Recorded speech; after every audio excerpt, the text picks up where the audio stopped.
visite-nous, ô Esprit de Dieu, visite-nous. Bonjour, j'espère que vous allez bien ce matin. Vous savez, l'esprit de prière, c'est l'esprit de Christ lui-même. Jésus-Christ aimait prier. Notre Sauveur, notre Seigneur aimait prier. Il aime toujours prier. Parce que quand on se place pour être intercesseur, avocat de ses frères auprès du Père, c'est parce qu'on aime. Un avocat là, c'est que c'est un intercesseur par excellence. Mince. Il aimait prier. Il aimait parler des autres. Il aimait prier.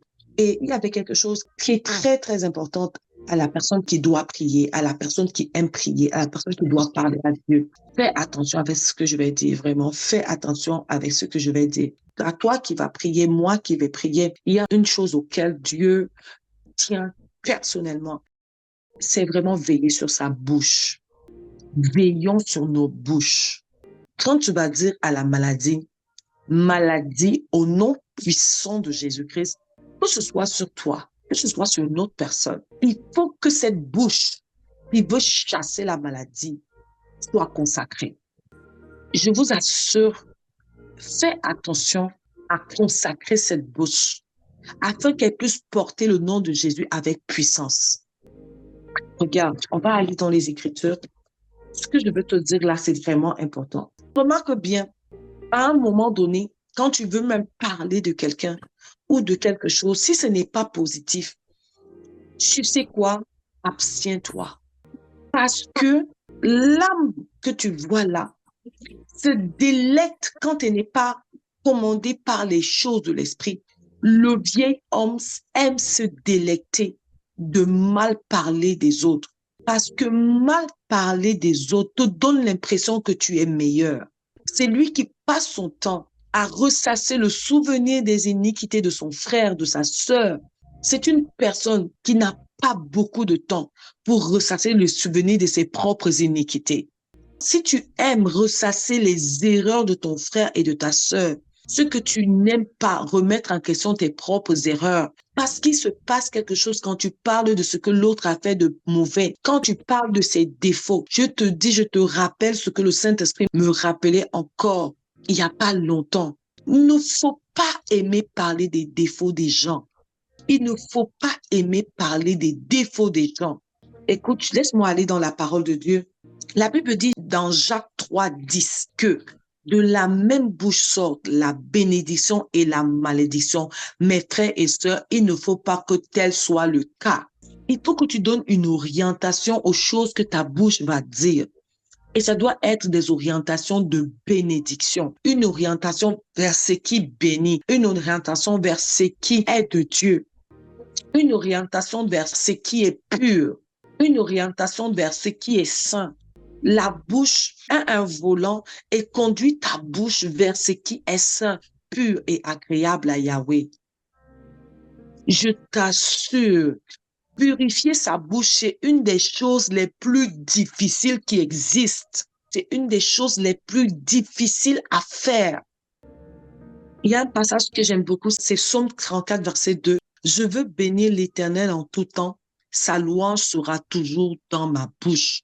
Sa louange sera toujours, toujours, toujours. La louange à Dieu, c'est quoi?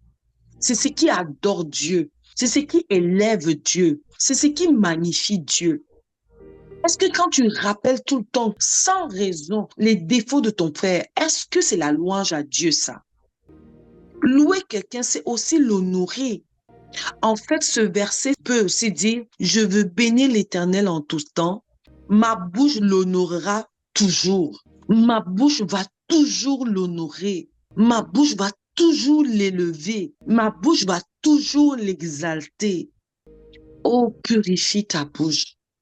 Vous savez, une des choses qui montre que la chair ou que le vieil homme est en train de dominer sur ton corps, c'est l'orientation que prennent ce qui sort de ta bouche. Parce que c'est de l'abondance du cœur que la bouche parle. Je te donne un petit secret. Quand tu veux savoir qui conduit ton âme en ce moment, ton esprit ou ta chair, regarde comment tu parles des gens qui t'ont fait du mal. Regarde comment tu parles des gens qui t'ont blessé. Regarde comment tu parles des gens dont tu connais les défauts. Je te dis, si tu veux savoir par quel type d'esprit tu es guidé en ce moment, par quel type d'esprit tu es conduit et quel est l'esprit, le vent qui domine ta vie, c'est la façon dont tu parles des gens qui t'ont fait du mal. Bénis, bénis et bénis. Loue Dieu par ta bouche. Ça veut dire quoi? Honore-le par ce qui sort de tes lèvres. Parce que c'est très important, ce qui sort de ta bouche.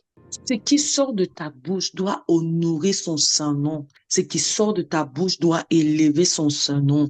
Je veux te dire quelque chose. Les lèvres de l'homme stupide se mêlent aux querelles et sa bouche appelle les coups. Ne sois pas quelqu'un qui se mêle aux querelles. Ne te mêle pas aux querelles. Te mêler des querelles, c'est que ton frère, ta sœur vient t'exprimer un mécontentement et toi aussi tu commences à parler de ce que la personne a fait de mauvais. Non, c'est te mêler des querelles. C'est le Proverbe 18, le verset 6 qui dit ça. Les lèvres de l'homme stupide. C'est la stupidité, c'est que un frère te parle d'une autre personne qui l'a blessé et toi aussi tu commences à dire cette personne aussi a fait ci, cette personne aussi a fait ça. Ça veut dire que tu es en train de te mêler aux querelles.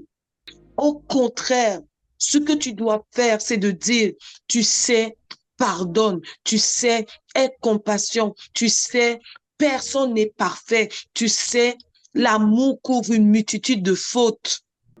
Ne te mêle pas aux querelles.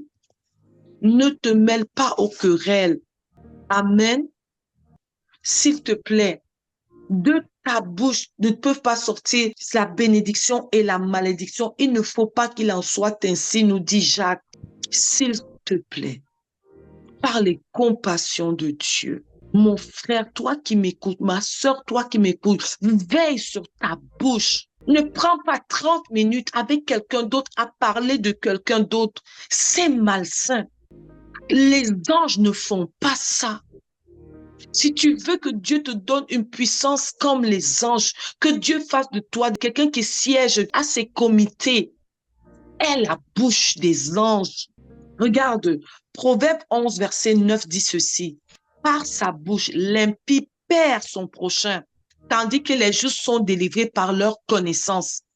La bouche est une arme de l'impie contre son prochain. Demande-toi toujours, est-ce que en ce moment, ce que ma bouche dit, c'est pour mon prochain ou contre lui? S'il te plaît, purifie ta bouche, purifions nos bouches. Cela plaît à Dieu. Un jour, Yahweh m'avait enseigné sur une des sources de l'onction, c'est de garder sa bouche. Ce qui fait augmenter l'huile dans la vie de quelqu'un, c'est qu'il garde sa bouche pour la bénédiction, pour la louange à Yahweh, pour édifier, fortifier son frère. Il garde sa bouche, il n'attise pas les querelles. Je vais m'arrêter là ce matin. Excuse-moi, ma hardiesse, le zèle dans la façon de te parler ce matin.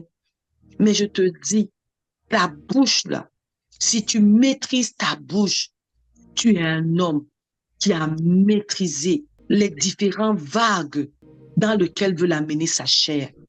Maîtrise ta bouche. De la même source ne peut pas sortir la bonté, la miséricorde, et de la même source sort la calomnie, les insultes et la malédiction.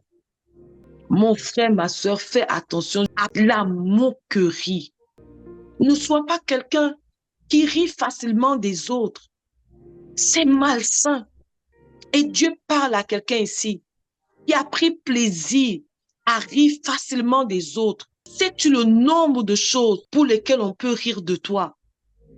Est-ce que tu sais, par exemple, que si ta soeur, ton frère dit quelque chose et que tu éclates de rire parce que ce qu'il a dit, tu trouves ça drôle de cette façon, à part s'il a voulu être drôle, c'est de la moquerie.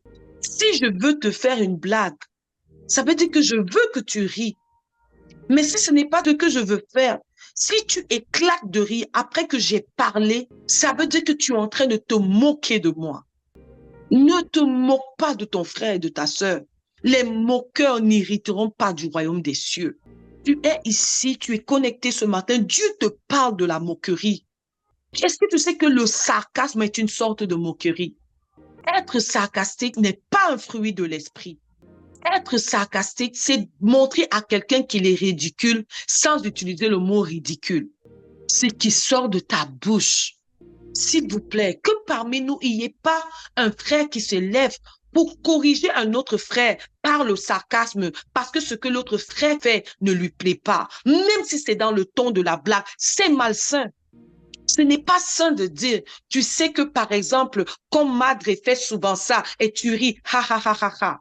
Je préfère prendre l'exemple sur moi parce qu'il y a plein d'exemples que je pourrais prendre sur un tel ou sur une telle.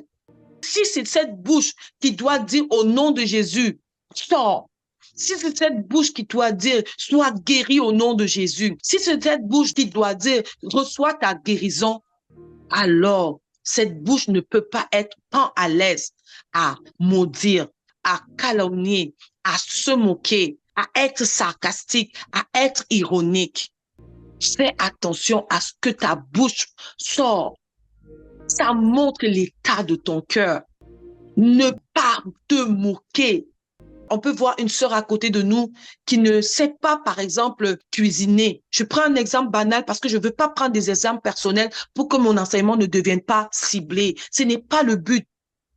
Imagine une sœur à côté de toi qui a fait un repas et elle ne sait pas cuisiner et elle a voulu t'honorer. Et toi, tu goûtes, tu te mets à rire. Imagine un frère, tu sais que ce n'est pas facile pour lui de dire un truc sur la parole de Dieu parce qu'il apprend encore à comprendre la façon dont Dieu lui parle dans la parole, à capter le message que Dieu veut lui dire. Il veut t'exhorter. Et toi, parce qu'il a fait des erreurs, dans ton cœur, tu ris. Tout ce que tu as hâte, c'est de dire à une autre personne à quel point il s'est trompé. C'est malsain, c'est malsain. Il ne faut pas que parce qu'on veut se confier, qu'on devienne des personnes qui véhiculent des fiels amers dans le cœur des autres.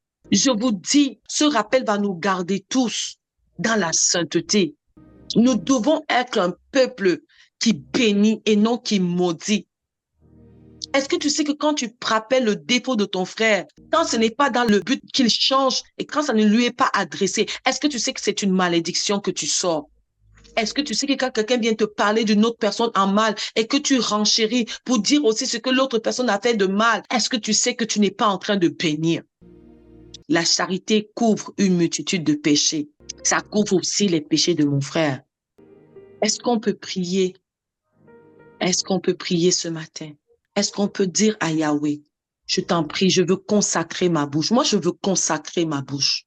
Est-ce que Dieu matin, on peut chacun parler de ça à Dieu? Parce que la bouche qui va prier, c'est une bouche qui doit être consacrée. Amen. Amen.